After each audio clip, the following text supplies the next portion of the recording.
Today is going to be a very real, from the heart, personal video. And that's not to say that all my videos aren't, but today we're going to get real because I've dedicated my life to Indigenous Canadian reconciliation. But the problem is, if you are going to reconcile and work with and try to build bridges in a relationship with someone else, then you have to at least attempt to understand what they're going through.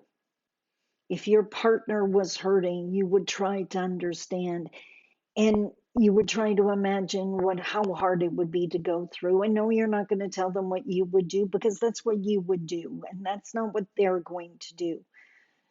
But you'd be there and you'd realize that minimizing what they're going through doesn't help. And you would ask questions and you would want to learn so you could get better at understanding. And I think for many Canadians, they have no idea what it's like to be Indigenous in this country. They have no idea what it's like to have so few places that are safe. And what I mean by safe is places where you feel comfortable, where you feel accepted, where you feel welcomed, where you feel valued, where you feel heard, where you feel like you can be yourself. Now, for many women of different cultural backgrounds, especially if they're racialized, marginalized people of color, they know what it's like to walk into a place and have heads turn like, what are you doing here? Even if those words are not said, you feel them, you hear them, even if no one says anything. Any woman, even a Caucasian white female, walked into an all boys club, you know that feeling. The problem is for white men, there are many of them that have never known that feeling. The more privilege and power they have, the more they walk into a space and expect respect and even demand it. They would judge someone else for lack of service before they'd ever believe that they don't belong somewhere. And that's the problem because they have a very hard time imagining what it is like to feel unwelcome, unaccepted, unwanted, disrespected, invisible. What I wanted to talk about today is the reality that is the fact that there are so few safe, comfortable, welcoming spaces for Indigenous people in Canada, even though many of us still exist on our own traditional territories, our own lands. Yet we don't have the luxury of feeling accepted or comfortable or welcome. So I wanted to give you some examples today to help you understand what that feels like. And then I'm going to share the one place where I found that acceptance in my younger days. And it may not be where you think it is. In fact, many of the places that I list off, you might actually assume they would have been safe, and they're not. Let's talk about it.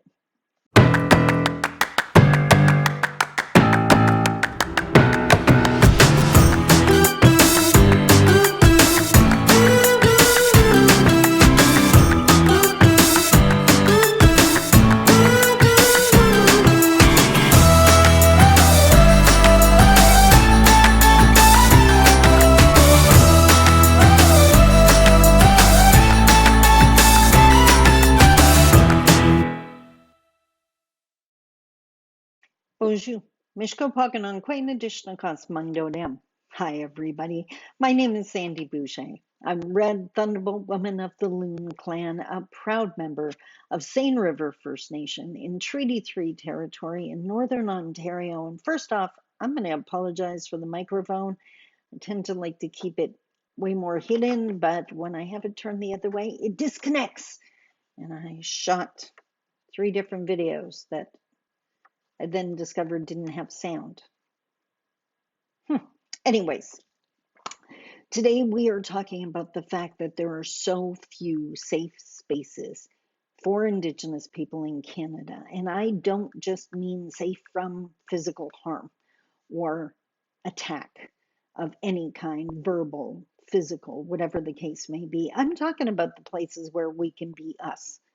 Where, I don't know if you know this, but Anishinaabe, especially Anishinaabe women, we laugh loud and we make really funny faces when we do it. And we are blunt, direct. Why are you doing that? I have definitely made a few people uncomfortable with my bluntness over my life's journey. We keep it real. We laugh often because laughter is really good medicine. And we just keep it real. Conversational English tends not to want to impress people, and really don't like it when people talk down to us. But the reality is, there are so few places in Canada where we can be all of that. Now, the person I am now, my home is one of those places. My office is one of those places. Any one of my relationships that I maintain, it's because it's one of those places. With any one of my friends, I am just me, and they may laugh and say, "Oh my God, that's Sandy being blunt and direct again," but I can be me, and it feels like fresh air. What I wanted to do today is list off, help you understand just how rare that is. I hope you know how amazing that feels. I hope you have places where you feel accepted. And if you happen to be one of those white men, I hope you can do back to back teaching and hear me and not dismiss it and not minimize it, but just imagine what it would feel to walk into a place and know almost instantaneously that this place is not meant for you and that you are not welcome here. So, first off, I live in the city of Thunder Bay. You might want to Google that if that doesn't mean anything to you, because this city is known nationally for its anti Indigenous racism, and it is well earned. That is reality. Now, I'm white presenting. I can go out, and unless they see my tattoos or unless they know who I am, if they know who I am and know I speak up for Indigenous voices and Indigenous people, yes, the attacks are going to happen. But otherwise, if my tattoos are covered up and I'm not wearing any beadwork today, well, then I'm going to go under the radar. But my darker skinned family and friends, including my son, are not. And it's blatant. It's easy to see if you look. And anyone who lives in the city of Thunder Bay and doesn't think it's happening or denies it's happening better get their eyes checked. Because for those who want to admit it and see it and not deny it or minimize it or excuse it, it is blatantly obvious. Oh, and by the way, Thunder Bay, Regina, Saskatchewan, Winnipeg, on and on and on and on. When I lived in Thunder Bay, when I lived in Toronto, I definitely found acceptance, uh, largely because I'm white presenting. Because again, I saw when we got into more impoverished areas of town, often large Indigenous population, and I saw the racism that I knew all too well from being in this city before I moved there. And the other thing I saw was that racism was alive and well. It just may not be directed at Indigenous people. And I'm sorry, racism is ugly. I don't care who it's directed at, and I don't care who's throwing it. If you're Indigenous throwing racism at another group, shame on you. You know how bad it feels. Why are you doing that to someone else? That's ridiculous. And I'm sorry, if you're an ally to Indigenous people and you are not to other marginalized groups, let me be the first to tell you some hard truths. You're not an ally. Because racism is racism. And if you practice racism, you're not an ally. End of story. Full stop.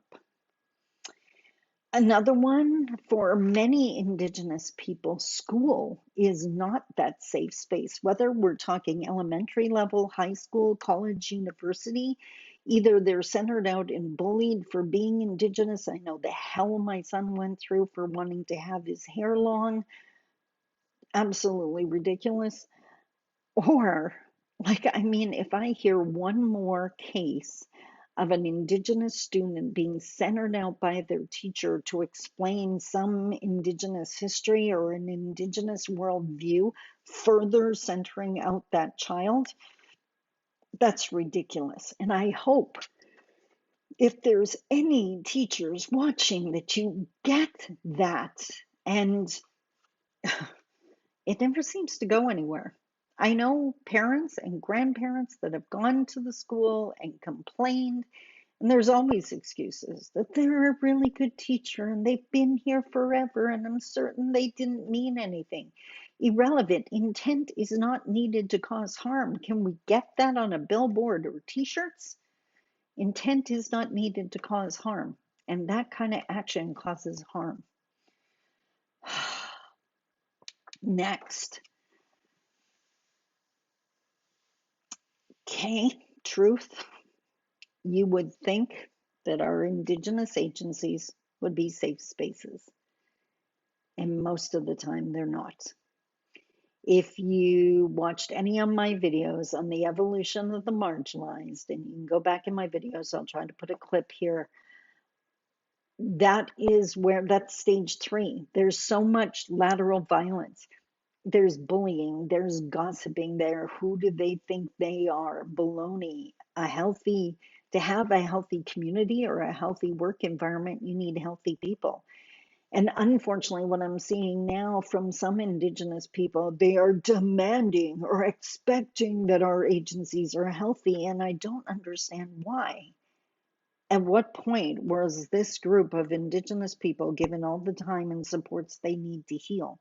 We're all on a healing journey, and if we start attacking that they haven't healed yet, that is the equivalent of getting upset with someone because they're still grieving. It makes no sense. In the same vein as our Indigenous agencies would be our Indigenous communities. People look at our communities and think, oh my God, they're so uncivilized. No, that's the result of what has happened to us. We didn't learn communication skills, conflict resolution, assertiveness training in residential school. And how many generations of our people went there. Then our kids got fostered out or 60 scooped out or whatever the case may be. The parents didn't get the support to deal with what they went through. It's insanity. Yet the demands are there that you should be healthy. If you are in a First Nation community, unfortunately, expect the unhealthy behavior. Get supports in there so they can become healthy. The next one might really surprise you. And when I realized this one was heartbreaking because this should be a safe space for Indigenous people. And this is more Anishinaabe, Northern Ontario. It's not across the nations, that's for sure, but it applies to some nations, others it doesn't. And what I'm talking about is powwow. Powwow are the traditional gatherings where we used to gather. So once a year, you met up with family and you showed off your new babies and you got to chat with the elders, and the mums got to get together and the dads got to get together, and you drummed and you danced, and it was meant to be beautiful. Except healthy environments need healthy people. So you get a whole lot of Indigenous people together and watch the gossiping and the backstabbing, and they'll look at their regalia and who do they think they are, and look how fair she is. Why is she even here? And that includes the men sitting around the drums talking really inappropriately about the women and teaching the young men that are listening to do same. It is not healthy. But anywhere, and there are way too many, this is my humble opinion, but I believe it with everything in me, there are way too many Indigenous people worried about winning a prize for being the best jingle dress dancer or having the best regalia or being the lead dancer or whatever the case may be. And way too few people worried about being a good example of a healthy person, practicing healthy teachings, using healthy words and having healthy conversations, being a role model and not of what we don't need in our communities. Last but not least, water. I need water. This is another one of those heartbreaking ones. There are Indigenous people out there that could watch this video and totally, completely argue with me. And that's because they have found so-called acceptance at church, never once really realizing how conditional that acceptance was, that acceptance is conditional on their assimilation, on them having adopted the religion of the colonizer. And so often these are the very people, very devout in their Christianity, that turn on other Indigenous people for being traditional and practicing traditional ceremonies and teachings. I have had elders open up events with the Lord's Prayer. And I think that's heartbreaking. That's reality. That's what they were taught, especially the survivors of the schools. I understand where it comes from, but we got to understand where it comes from and quit thinking this is Indigenous. Now, as I said in the opener, like, my life is amazing now. I know my power, I know my strength, I know my teachings. Not all of them. I am constantly learning. That's why I'm still here. But my home is a place where I can be me. My office is most definitely a place where people are welcome to be who they are. All of my relationships. But it wasn't always that way. And it wasn't that way for most of my life. And in my younger days, when I was definitely less empowered, even up to 15 years ago when I started my business, there was only one place I found total, complete acceptance of who I was, no matter how I laughed or how I spoke or how I dressed or how I looked. And that place was a bar stool. Because sitting in that bar, they might want to know my first name, but that's all they needed. No one cared what part of town I lived in, what my postal code was, what kind of car I drove, or even if I had one. They didn't care how much money I made or if I even had a job, and they definitely didn't care how much money was in my bank account. You could always run a tab. They were there for their own reasons, and I was there for mine, and no one judged. 99.9% of the time, no one even asked. They were just there with open arms, willing to buy you a drink and welcome you in.